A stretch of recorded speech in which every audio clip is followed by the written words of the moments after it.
I'm about to show you, despite all of your misgivings about Joe Biden, why you should still vote for Joe Biden in the 2024 election. Listen to what former President Trump's former Attorney General, Bill Barr, has to say about how and why Donald Trump became president. A lot of it is a performance rather than substance.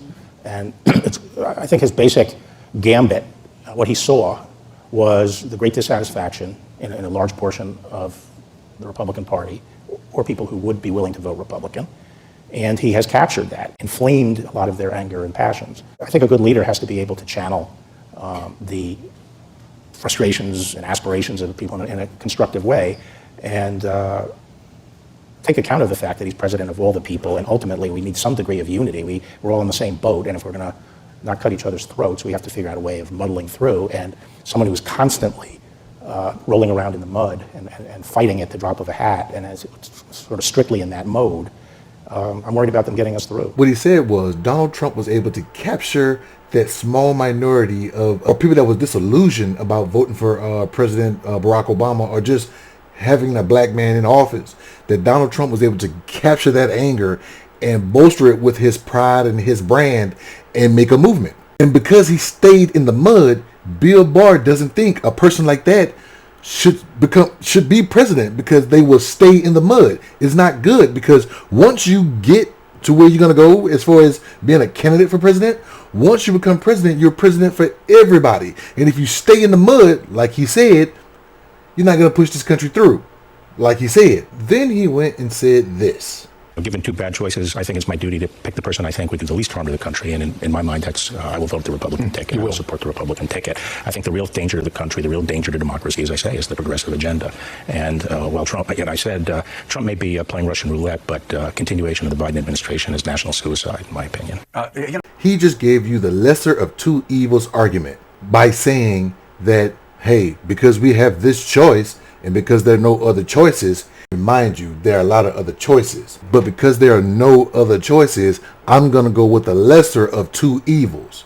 There was no policy, there was no morality, there was no accountability, there was nothing. He just said, I'm going to hold my nose and vote the Republican ticket. Now listen to what Trump said about him and listen to his response. I have to ask you about something that Trump posted about you this week, because he responded in response to you saying you vote for the Republican ticket. Wow, former AG Bill Barr, who let a lot of great people down by not investigating voter fraud in our country, has just endorsed me for president, despite the fact that I called him weak, slow-moving, lethargic, gutless, and lazy. Based on the fact that I greatly appreciate his wholehearted endorsement, I am removing the word lethargic from my statement. Thank you, Bill. Yeah, classic Trump. What's the question? What's your response?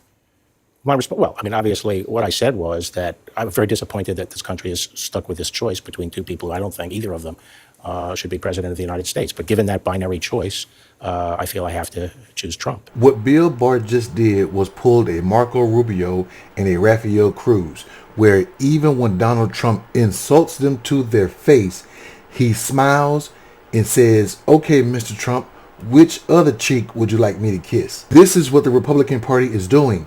Even though they know this man is a danger, they assume that Joe Biden is more of a danger than Donald Trump. And you have got to be delusional to think that. But they don't care.